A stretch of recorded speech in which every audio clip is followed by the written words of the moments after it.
First of all, sir, I would like to thank you because uh, I have become a better human being, and not only a better human being, but a better Muslim because of you. And undoubtedly, it is Allah who provides the heat, but for me, you were the source of that heat. And my question is that I have read in glorious Quran that in previous time, during the time of Prophet Muhammad sallallahu alaihi wasallam, men were allowed to keep female slaves, and they were allowed to have that intimate relationships with them without the nikah, and the offsprings were also considered to be legitimate.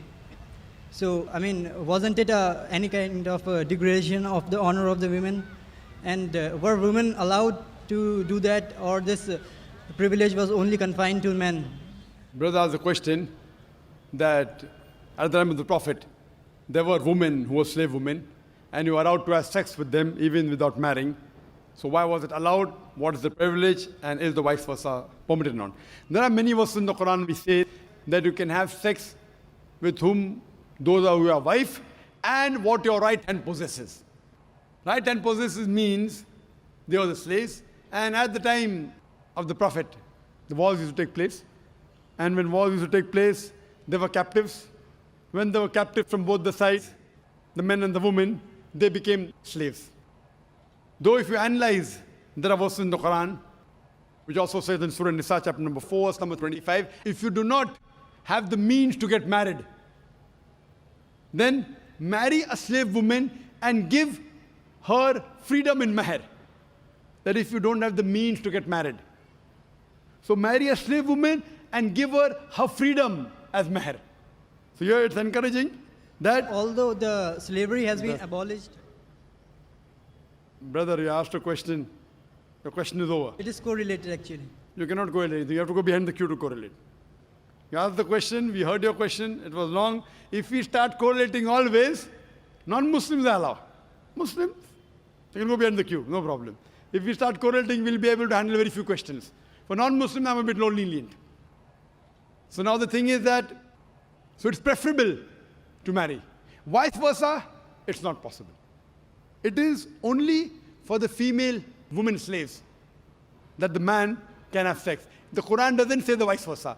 And this again, if you analyze, that if you see, at that time promiscuity was very common.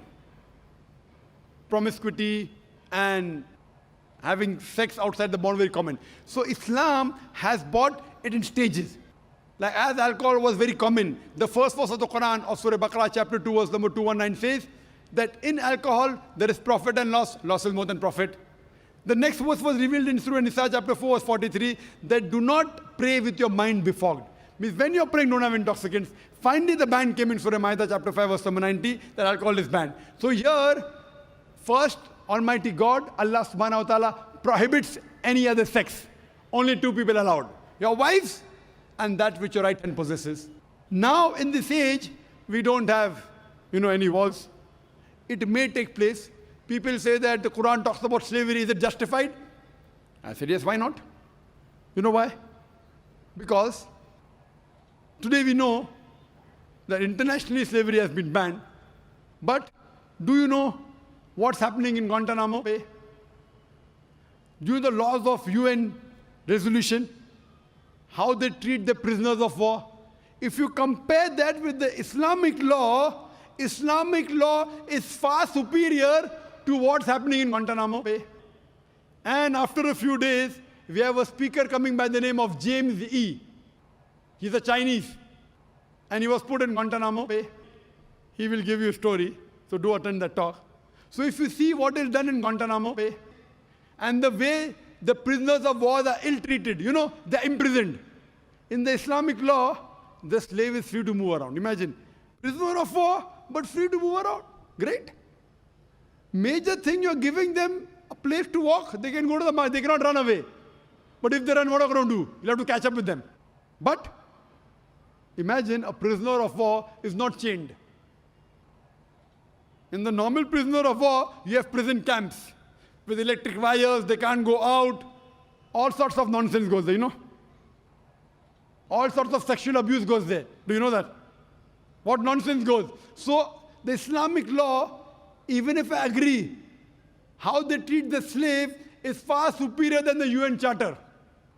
far superior than Guantanamo Bay.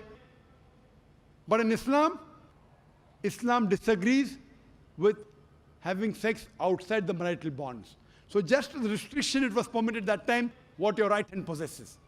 But preferable is, as it goes further, that give their freedom in mahr and have sex with them, that's preferable. Hope that answers the question. Thank you, sir.